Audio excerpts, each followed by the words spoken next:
जाना था। देखिए हम यहाँ से माइक्रोसॉफ्ट वर्ड को यहाँ से हमने ओपन किया है। माइक्रोसॉफ्ट ओपन जब हम करेंगे माइक्रोसॉफ्ट वर्ड, सो सबसे पहले हम यहाँ पे कुछ चीज़ें दिख रही हैं उनके बारे में जान लेंगे। ये हमारा ये जो कॉर्नर में 3 बटन दिख रहे हैं, एक क्लोज बटन है, ये मैक्सिमाइज बटन है, ये मिनिमाइज बटन है। मिनिमाइज बटन का कार्य क्या होता है, यहाँ से हम अगर मिनिमाइज करते हैं तो वो चीज़ें हमारी यहाँ पे टास्क बार में आकर के स्टोर हो जाती हैं। फिर उसके बाद हम यहाँ से ओपन करेंगे तो ये ओपन हो जाएगा। मैक्सिमाइज करेंगे तो ये चीज़ें छोटी हो जाएंगी। छोटी होने के बाद हम इसको अपने हिसाब से छोटा या बड़ा कर सकते हैं। जैसे यहाँ पे हम इसकी इस वाली पट्टी पे यहाँ पे ऊपर वाली जो लाइन है वहाँ पे हम कर्सर ला करके अगर क्लिक करते हैं और फिर उसको राइट क्लिक करते हैं माउस के माध्यम से, तो हम इसको अपने हिसाब से देखिए छोटा या बड़ा कर पाएंगे।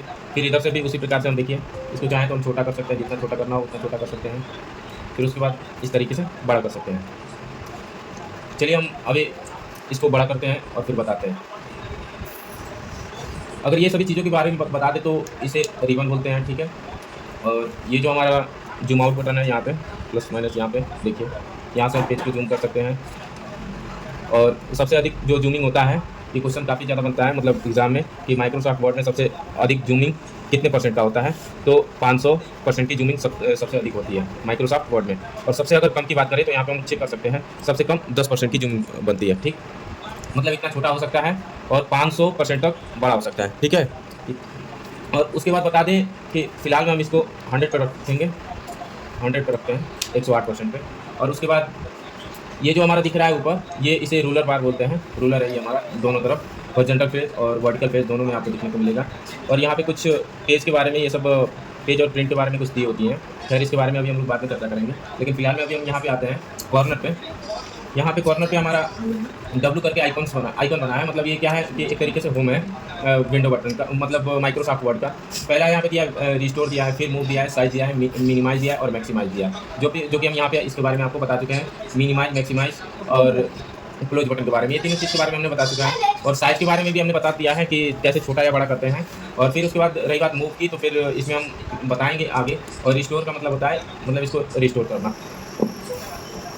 बाकी ये चीज़ें अभी इसके बाद हम बताएंगे। सबसे पहले अब हम ये जानेंगे और फिर इसके बाद ये एक्सेस टूल बार के बारे में जान लेते हैं। एक्सेस टूल बार का मतलब होता है कि कुछ चीज़ें अगर हमें ऊपर सिस्टम पे शॉर्टकट में रखनी होती है तो वहाँ पे हम इसका प्रयोग कर सकते हैं। जैसे यहाँ पे न्यू फाइल का दिया ऑप्शन, ओपन का दिया, सेव का दिया, ईमेल का दिया है, क्विक प्रिंट का ऑप्शन दिया है। ये सभी चीज़ों को अगर हम शॉर्टकट में रखना चाहते हैं तो हम यहाँ से रख सकते हैं, ठीक है। जैसे यहाँ पे हमने एक ओपन बटन रखा हुआ है शॉर्टकट, मतलब कि यहाँ से हम अगर तुरंत यहाँ से क्लिक करेंगे तो यहाँ पे ओपन हो जाएगा, डॉक्यूमेंट फाइल ओपन हो जाएगा और यहाँ पे जो भी डॉक्यूमेंट हमने सेव किया है वो सब यहाँ पे दिखने लगेंगे, ठीक है। फिलहाल में हम इसको भी चेंज करके दिखाते हैं। यहाँ पे हमने सेव बटन पे क्लिक कर दिया तो यहाँ पे देखिए सेव का आइकन बन गया है। यहाँ पे अगर हम कुछ चीज़ें स्टोर कर रहे हैं तो हम यहाँ पे डायरेक्ट क्लिक करके सेव कर सकते हैं। अभी हमने फिलहाल में ओपन, सेव, अंडू और रीडू बटन को हमने यहाँ पे लिया हुआ है। ये हमारा रीडू बटन है, ये हमारा अंडू बटन है, ठीक। उसके बाद हम आते हैं यहाँ पे फाइल के बारे में। फाइल बटन क्या होता है? फाइल बटन का मतलब होता है ये सेव। किसी फाइल को हम सेव कैसे करेंगे वो, सबसे पहले हम यहाँ पे कुछ सेंटेंस टाइप करेंगे। जैसे यहाँ पे हम लिखते हैं रैंड कमांड को टाइप करते हैं, जैसे इक्वल टू हम यहाँ पे लिखेंगे, फिर RAND मतलब लिखेंगे, फिर यहाँ पे पुस्तक को क्लोज करेंगे, ठीक है। और यहाँ पे हम इंटर करेंगे। देखेंगे आपके सामने कुछ यहाँ पे सेंटेंस लिख करके आते हैं। तो सेंटेंस कैसे लिख करके आते हैं? जैसे one the insert tag the galleries include, मतलब ये सभी चीज़ें क्या है, ये आपको सीखने के लिए ही होती हैं सिस्टम में। फिलहाल में अभी ये बता दें कि हमारा जो ये फाइल बटन है इसका क्या मतलब होता है। जैसे ये चीज़ें हमें अभी सेव करनी हो तो हम यहाँ पे जाकर के यहाँ पे अपनी फाइल को सेव कर सकते हैं। सेव एज का मतलब यहाँ पे हम इसको सेव कर सकते हैं, यहाँ पे तुरंत आ जाएगा। यहाँ पे अपने फाइल का नाम दीजिए और यहाँ पे सेव बटन पे क्लिक करेंगे तो हमारा वो जो डॉक्यूमेंट है वो सेव हो जाएगा। फिलहाल में अभी इसको कैंसिल करते हैं। फिर ये सेव एज का मतलब क्या होता है? सेव एज का मतलब होता है कि हम अपने डॉक्यूमेंट को किसी और भी जगह हम इसको रखना चाहते हैं तो हम रख सकते हैं, ठीक। उसके बाद आता है यहाँ पे ओपन। जैसे हमें कोई फाइल ओपन करनी हो, यहाँ से कोई डॉक्यूमेंट ओपन करनी हो या फिर कोई डॉक्यूमेंट ओपन करनी हो तो हम यहाँ से क्लिक करेंगे, यहाँ से हमारा वो फाइल उसमें ओपन हो जाएगा। तो जैसे दिखा दूँ यहाँ पे, जैसे हमने यहाँ पे इसको क्लिक किया और इसको ओपन किया, हमारा ये चीज़ ओपन हो गया, ठीक। उसके बाद हम इसे कट कर देंगे और उसके बाद बता दूँ हमने सेव जान लिया, सेव एज जान लिया, ओपन जान लिया। और ये क्लोज क्या होता है? क्लोज करेंगे तो हमारे ये क्लोज हो जाएगा। जो भी हम ये चीज़ें जैसे सीख रहे हैं, ठीक है।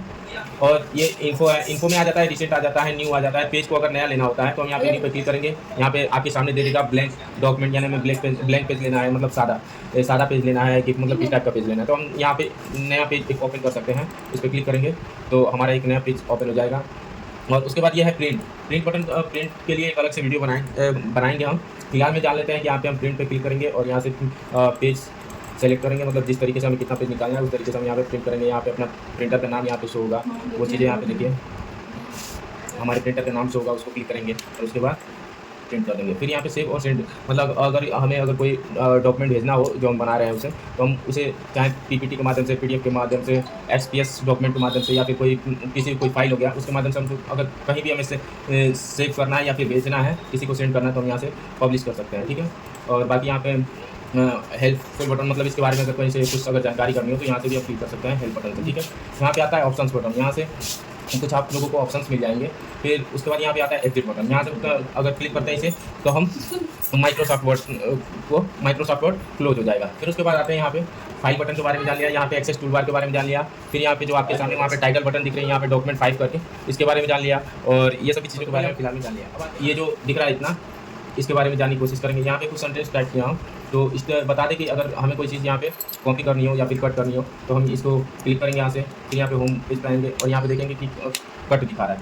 कट का मतलब होता है यहाँ पे अगर हम क्लिक करेंगे तो ये चीज़ कट हो जाएंगी, और इसको फिर से हमें कहीं अगर अदर जगह पेस्ट करना हो तो हम यहाँ से फिर से होम बटन पे जाएंगे, यहाँ से क्लिक करेंगे, सबसे पहले यहाँ पे कर्सर लाएंगे और यहाँ पे क्लिक करेंगे तो ये चीज़ें पेस्ट हो जाएंगी।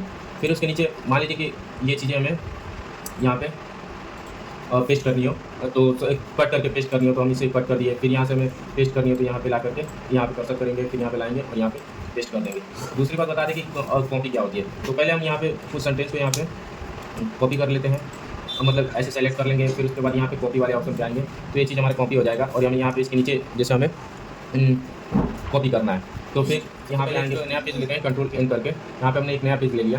फिर से हम यहाँ पे एक रैंड कमांड टाइप करेंगे और कुछ नया सेंटेंस लेंगे और यहाँ पे क्लोज कर देंगे और इंटर करेंगे। यहाँ पे हमारे कुछ सेंटेंस आ गया। फिलहाल मैं बता दूँ कि अगर हमें कोई सेंटेंस, जैसे यहाँ पे 3 पैराग्राफ में सेंटेंस दिख रहे हैं आपको, अगर मुझे 3 पैराग्राफ नहीं 5 पैराग्राफ में सेंटेंस चाहिए तो इस कोष्टक के अंदर हम यहाँ पे 5 लिखेंगे, ठीक है, और फिर इंटर करेंगे। यहाँ पे 1 2 3 4 5 पैराग्राफ हमारे सामने आ जाए। इस तरीके से हमें 6 7 10 पैराग्राफ चाहिए तो उस तरीके से हम लोग यहाँ पे जाएंगे। यहाँ पे जितने पैराग्राफ की जरूरत होती है उतना हम यहाँ पे टाइप करेंगे। दूसरी बात बता दें कि हमें पैराग्राफ तो मतलब 5 6 4 वो तो अपने हिसाब से चाहिए। हमें मान लीजिए कि हमें 5 पैराग्राफ चाहिए, 5 पैराग्राफ के अंदर हमें 2 लाइन चाहिए, दो लाइन चाहिए, ठीक है, 2 लाइन की सेंटेंस होनी चाहिए। तो हम लोग यहाँ पे चलिए 2 नहीं, हम 3 लाइन की सेंटेंस यहाँ पे डिमांड कर रहे हैं और यहाँ पे इंटर कर रहे हैं। तो आप देखेंगे कि मतलब 1 2 3 4 5 पैराग्राफ तो आ गए, लेकिन अभी हमने काम करके 3 भी लिखा था। तो 3 का मतलब होता है कि हम यहाँ पे 3 लाइन बनेंगे। जैसे यहाँ पे देखिए हम यहाँ पे लिख रहे हैं, देखिए इसको कॉपी कर रहे हैं। जैसे यहाँ पे लिखा है on the insert type gallery, ये चीज़ें एक पैराग्राफ हो गई। फिर यहाँ से हमारा दूसरा पैराग्राफ ये हो जाएगा, ठीक है, यहाँ पे आकर के देखिए फिर हमारा दूसरा पैराग्राफ हो गया और ये हमारा इसके नीचे वाला तीसरा पैराग्राफ हो गया। इसी तरीके से इसमें भी 3 पैराग्राफ होंगे, मतलब 3 लाइन इसमें होंगी, 3 लाइन इसमें भी और 3 लाइन इसमें भी, ठीक है, इसी तरीके से। तो हमें जितनी ज़रूरत होती है उस हिसाब से हम इसको यहाँ पे इक्वल टू रैंक कमांड लिखेंगे और यहाँ पे 5 7 3 जितने भी पैराग्राफ की जरूरत, ठीक है। हिंदी के लिए चालू कर दिया वो वीडियो में रखने का कोई मतलब नहीं रहता, लेकिन जब ये समझ वीडियो है पूरे 570। तो जैसे इक्वल टू करके रैंक कमांड 5 और कामा 3, जैसे हमें 5 पैराग्राफ और 3 लाइन की जरूरत है, यहाँ पे हम इंटर करेंगे, ये हमारे सामने आ जाएगा। इतना जान लिया हमने। और फिर यहाँ पे होम बटन पे आएंगे, ये कट कॉपी पेस्ट, ये तीनों चीज़ के बारे में जानेंगे। फॉर्मेट पॉइंटर क्या होती है अभी फिलहाल में इसको होल्ड करते हैं, इसके बाद इसके बारे में मैं बताऊँगा। फिर यहाँ पे बता दें ये क्या होता है, दूसरे पैराग्राफ में आएंगे। फिर यहाँ पे इतना ये सभी चीज़ों के बारे में जानेंगे। उसको जाने से पहले देखिए यहाँ पे कुछ चीज़ों को हम यहाँ पे कर्सर के माध्यम से हाईलाइट करते हैं, फिर यहाँ पे क्लिक करते हैं। जैसे ये जो हमने यहाँ पे जो चीज़ें हाईलाइट जितनी की हैं उसको मान लीजिए कि हमें बड़ा करना है, या फिर नहीं, सबसे पहले हमें किसी लैंग्वेज में चेंज करना है। तो देखिए यहाँ पे ये उस तरीके से मतलब जितना कॉपी किए उतना वो चेंज हो रहा है। फिलहाल मैं अभी रुकी बड़ा करके दिखाते हैं। जैसे हमने इसको बड़ा कर दिया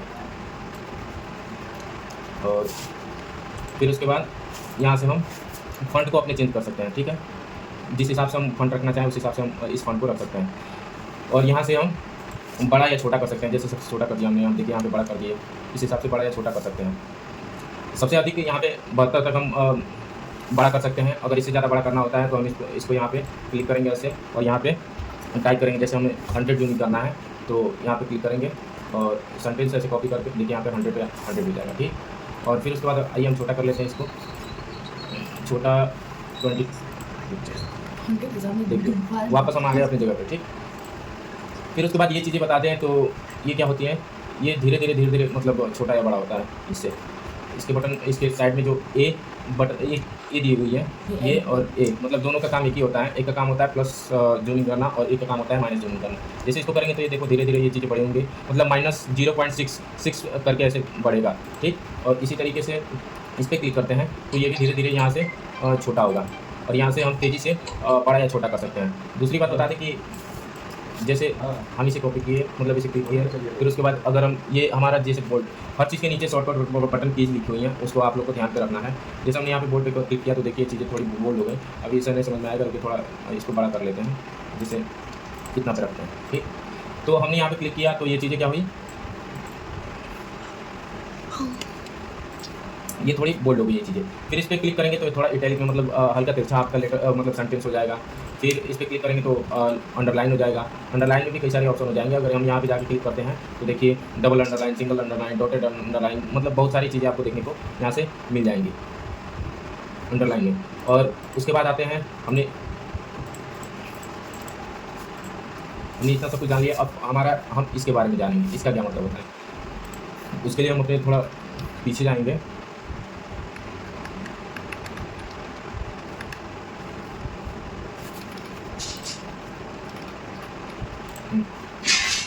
इसको बड़ा कर लेते हैं, थोड़ा समझाना होगा 20 पे, ठीक। और उसके बाद बता दें कि हमारा इसका क्या होता है।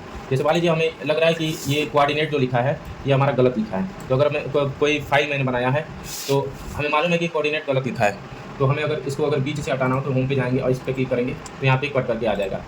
अब ये अगर किसी को आप दिखाते हैं या फिर किसी के पास भेजते हैं,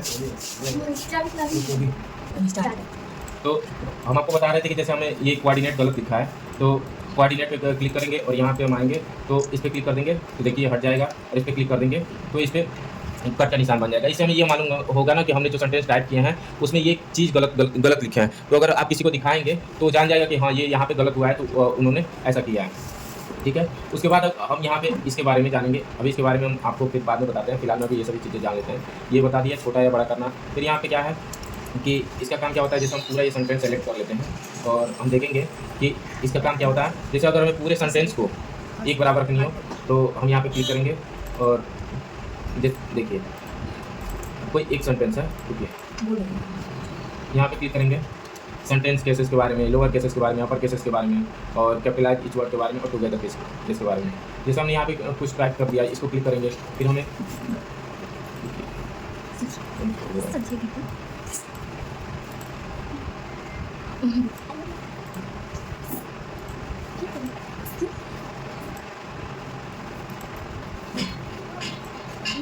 स्टॉप किए हो ना?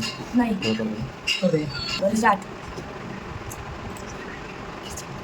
देखिए हम लोग इस बटन के बारे में जानना चाहते थे, तो इसे कहते हैं चेंज केस। चेंज केस का मतलब क्या होता है, जैसे हमने ये इसको मैंने इस तरीके से लिया और फिर यहाँ पे हम क्लिक करते हैं, यहाँ पे सेंटेंस केस पे क्लिक करेंगे। तो सेंटेंस केस पे क्लिक करेंगे तो हमारा ये जो पूरा सेंटेंस है वो एक तरीके से, जैसे यहाँ पे लोअर केस का मतलब होता है कि देखिए यहाँ पे छोटा लेटर, यहाँ पे जो हमारा पहला लेटर होता है वो स्मॉल में बदल जाएगा।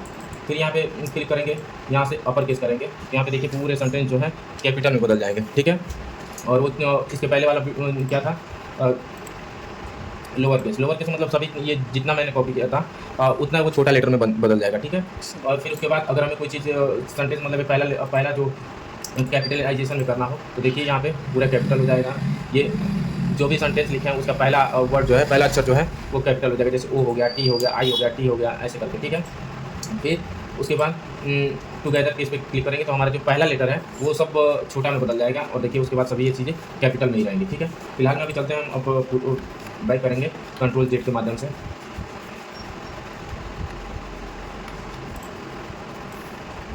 क्यों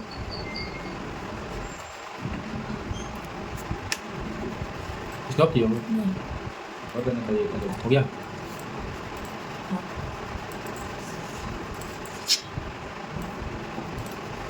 ये हमने जान लिया। उसके बाद हम लोग इस पे आएंगे, इस पर क्लिक करेंगे। देखिए हम लोग हमारा जो सेंटेंस था वो वापस पहले जैसा हो गया। ठीक है, सब कुछ एक बराबर और एक लेटर में, मतलब जैसे था मैंने रैंड कमांड टाइप करके जिस पर जैसे हमने पहले लाया था उसी प्रकार से ये वापस से आ गया है। एग्जाम्पल एक बार फिर से करके दिखाते हैं। हमने इसको बड़ा किया था और बाकी सभी चीज़ें हमारा छोटा है। अगर हम इसे पहले जैसा करना है तो हम इस पर आएंगे और क्लिक करेंगे। तो देखिए ये चीज़ें केवल अभी हमने इतना टाइप किया, मतलब लिया था इतने सेंटेंस को, तो अभी इतना हुआ है। फिलहाल में अभी इसको पूरे सेंटेंस को हम चाहते हैं कि जैसे यहाँ पे नीचे दिख रहा है जैसे पहले था उस तरीके से मुझे करना है। तो यहाँ पे क्लिक करेंगे और इस पर आएंगे तो देखिए पूरा पहले जैसा हो जाएगा। ठीक, उसके बाद है ये जान गए। और फिर ये कलर्स के बारे में कुछ किया है। जैसे हम इसको सेलेक्ट करते हैं और थोड़ा बड़ा करके दिखाता हूँ, 20 पे करता हूँ। और जैसे यहाँ पे आएंगे तो यहाँ पे कुछ फॉन्ट्स दिए होंगे, उस पर क्लिक करेंगे तो देखिए ये सभी कलर्स और स्टाइल मतलब फॉन्ट्स में बदल जाएंगे, डिजाइनिंग स्टाइल्स में बदल जाएंगे। तो यहाँ पे कलर्स वगैरह सब कुछ दिए गए हैं, यहाँ से आप देख सकते हैं। और फिर उसके बाद जैसे हमने यहाँ पे क्लिक कर दिया, देखिए ऐसे दिखा है। फिर उसके बाद हम बैक जाएंगे पहले जैसा। फिर उसके बाद क्लिक करेंगे, बड़ा करते हैं और दिखाते हैं। फिर उसके बाद इस पर आते हैं। इस पर आएंगे तो कलर्स के बारे में देखिए, ये क्या है, हेडलाइटर है। ठीक है, हेडलाइटिंग करता है सेंटेंस को। तो अगर हमें सेंटेंस को हेडलाइटिंग करना हो तो हमें जितना, जैसे मान लीजिए कि हमें केवल इतना ही हमें हेडलाइटिंग करना है तो हम यहाँ पे क्लिक करेंगे और यहाँ पे आएंगे तो देखिए हमें चाहे जिस कलर में हेडलाइटिंग करना हो वहाँ पे ऐसे क्लिक करेंगे और ये हेडलाइट हो जाएगा। ठीक है, मान लीजिए हमें ये चीज़ करना है तो फिर यहाँ पे क्लिक करेंगे और कलर चाहे जो भी हम चूज़ कर सकते हैं। जैसे हम रेड कलर लेते हैं तो फिर यहाँ पे देखिए सेंटेंस हेडलाइट हो जाएगा। ठीक, उसके बाद बता दूँ कि ये चीज़ क्या है। इसको कॉपी कीजिए, इस पर क्लिक करेंगे तो यहाँ पे कलर्स दिए गए हैं। हम पूरे सेंटेंस को चाहें तो जैसे यहाँ पे जितना सेंटेंस लिखा है मैं चाह रहा हूँ कि सभी को एक कलर में कर दिया जाए। तो यहाँ पे क्लिक करेंगे और यहाँ पे कुछ कलर्स हैं, देखिए यहाँ पे पीला हो गया, रेड हो गया, ऐसे करके। ठीक है, यहाँ पे नीचे आएंगे मोर कलर में तो यहाँ पे कुछ अपनी तरफ से यहाँ पे कलर्स भी बना सकते हैं और कलर्स बना करके ओके करेंगे क्लिक तो उसमें एक कलर हो जाएंगे। ठीक है, फिलहाल में देखिए हम इसको रेड करके दिखाते हैं। तो यहाँ पे रेड करके क्लिक करेंगे, ये क्या होता है इसके नीचे होता है। तो यहाँ पे क्लिक करेंगे और यहाँ पे आकर के क्लिक करेंगे तो देखिए हमारा इस तरीके से H2O लिख करके आ रहा है। अगर हमें इसी तरीके से कोई सूत्र टाइप करना होता है, जैसे इस बार ऐसे नहीं होता है तो हम यहाँ पे क्लिक करेंगे और फिर यहाँ पे आएंगे और इस पर क्लिक करेंगे तो देखिए यहाँ पे ऐसे इसके ऊपर आ जाएगा। फिर उसके बाद यहाँ पे क्लिक करेंगे, ऐसे करेंगे यहाँ पे इस तरीके से हमारा लिख के आ जाएगा। तो ये क्या होता है कि मैथ फिजिक्स इस सभी चीज़ों में यूज होता है। जैसे इसको हम कहते हैं सब स्क्रिप्ट कहते हैं। ठीक, इस बटन को सब स्क्रिप्ट कहते हैं कि अगर मुझे सब स्क्रिप्ट करना होता है तो हम इस तरीके से फार्मूला को सब स्क्रिप्ट करते हैं। फिर उसके बाद ये दोनों जान गए। उसके बाद हमारा बचा है फॉर्मेट पॉइंटर। फॉर्मेट पॉइंटर के लिए हम थोड़ा बैक जाएंगे और बैक जाने के बाद मैं देखिए Ctrl Z केवल मैं कर रहा हूँ। यहाँ पर हम लोग वापस से अपने पुराने पैराग्राफ पे आ चुके हैं। फिर यहाँ पे क्लिक करते हैं फॉर्मेट पॉइंटर के लिए। फॉर्मेट पॉइंटर के लिए हम इसको थोड़ा बड़ा करते हैं। बड़ा करने के बाद 22 रखते हैं इसको। जैसे मुझे मालूम है कि चलो इसको ये पूरे सेंटेंस को बड़ा करके दिखाता हूँ हल्का। यहाँ पे क्लिक करेंगे और ठीक, जैसे फॉर्मेट पॉइंटर का क्या मतलब होता है। फॉर्मेट पॉइंटर का मतलब कि जैसे ये चीज़ हमने इतना लिया और हमने इसको बोल्ड किया और इसको थोड़ा और बड़ा भी कर देते हैं। इस चीज़ को यहाँ पे 22 कर दिया। ठीक है, कलर भी कर देते हैं, इसे कलर में भी चेंज कर देते हैं, ब्लू कलर ले लेते हैं। ठीक, हमने ब्लू कलर। अब हमें जैसे फॉर्मेट पॉइंटर में हमें ये जैसे ऑन द इंसर्ट टैग हमने लिखा है वही चीज़ हमें ऑन द इंसर्ट टैग यहाँ पे भी लिखा है। तो मैं ये चाह रहा हूँ कि जैसे यहाँ पे एक हेडिंग के तौर पे ऑन द इंसर्ट टैग लिख कर जा रहा है, उसी प्रकार से मैं भी इसको इसी लेटर में और इसी तरीके से बड़ा कर सकता हूँ। तो करने के तो आप यहाँ से भी कर सकते हो कि मतलब यहाँ से पहले साइज सेलेक्ट करोगे, फिर साइज सेलेक्ट करोगे। यहाँ से साइज सेलेक्ट करने के बाद फिर से यहाँ पे आप कलर में आएंगे, फिर यहाँ पे टैक्स इफेक्ट में आकर के और फिर उसके बाद कर सकते हैं। तो यहाँ से भी कर सकते हैं, लेकिन करने को अभी आपको क्या पता, मतलब आप भूल गए कि हमने इसको कितना रखा था और कितना नहीं रखा था। तो ये फॉर्मेट पॉइंटर वहाँ पे ये चीज़ काम करता है। जैसे हमें यहाँ पे कहीं भी क्लिक करना होता है या फिर इसे यहाँ पे सेलेक्ट कीजिए या फिर यहाँ पे कहीं भी क्लिक करेंगे। फिलहाल में हम इसे सेलेक्ट करते हैं और सेलेक्ट करने के बाद मैं बता दूँ यहाँ पे फॉर्मेट पॉइंटर के बारे में जाएंगे। जब वहाँ पे हम आएंगे तो फॉर्मेट पॉइंटर यहाँ पे हमारा ऑन हो चुका है। यहाँ पे करने के बाद अब मुझे यहाँ पे ऑन द इंसर्ट टैग जो लिखा है हमें इस चीज़ मतलब इतने चीज़ों को हमें इतने साइज में कन्वर्ट करना है। मतलब एक हेडिंग के तौर पर मैं यहाँ पे क्लिक करूँगा जितना मुझे, जैसे मुझे केवल इतने ही सेंटेंस मुझे करनी है। तो फिर यहाँ पे आएंगे और फॉर्मेट पॉइंटर पे क्लिक करेंगे। जैसे यहाँ पे क्लिक कर लिए, फॉर्मेट पॉइंटर में गया मैंने और फॉर्मेट पॉइंटर में जाने के बाद हमें ये चीज़ें यहाँ पे क्लिक करनी है। तो हमें इस तरीके से यहाँ पे ब्रश दिख रहा होगा आपको, मतलब जहाँ तक हम इसको ब्रश पे क्लिक करेंगे वहाँ तक ये चीज़ें हमें जैसे फिलहाल में मैं ऑन द इंसर्ट टैब पे ही क्लिक करते हैं तो हम देखेंगे कि मतलब जितना जिस फॉर्मेट में ये यहाँ पे वर्ड लिखा था, on the insert tab sentence लिखा था, उसी फॉर्मेट में हमने यहाँ पे एक और हेडिंग बना दिया ऑन द इंसर्ट टैब लिख करके। फिर हमें मान लीजिए टू चेंज द ये ओवरऑल लिखा है, ओवरऑल लुक लिखा है, तो हमें फिलहाल इसको भी उसी तरीके से करना है। तो हमें जितना ये करना होगा उतने ऐसे क्लिक करेंगे और फॉर्मेट पॉइंटर पे जाकर के क्लिक करेंगे। नहीं, ये खत्म हो गया है, फिर से हमें ऐसे इसी प्रकार से लेना पड़ेगा और फॉर्मेट पॉइंटर पे जाएंगे। फॉर्मेट पॉइंटर पे आकर के फिर यहाँ पे हमारा जब ये ब्रश का आइकन बन जाएगा तो फिर हमें जितना करना होगा उतना मैं ऐसे करूँगा, क्लिक करूँगा और ये हमारा बन जाएगा। ठीक है, फिलहाल हम यहाँ पे पेज के बारे में जान गए, कट के बारे में जान गए, कॉपी जान गए, फॉर्मेट पॉइंटर और ये सभी इतना जो चीज़ें दिख रही हैं इसमें जान गए, और फाइल के बारे में जान गए, होम के बारे में जान गए, फिर ये एक्सेस टूल बार के बारे में जान गया और इसके बारे में जान गए, टाइटल बार क्या होता है, वो सभी चीज़ें हमने जानकारी कर ली। अब हमारा अगला क्लास होगा इंसर्ट क्या मतलब होम में ही हमारा अगला क्लास होगा। अब यहाँ से हम ये जानने की कोशिश करेंगे ये सभी चीज़ें क्या हैं और ये स्टाइल्स क्या होता है, ये सभी चीज़ों के बारे में हम जानने की कोशिश करेंगे अगली वीडियो में, क्योंकि वीडियो काफ़ी लंबा हो गया है। और इसके लिए थैंक्स देखने के लिए।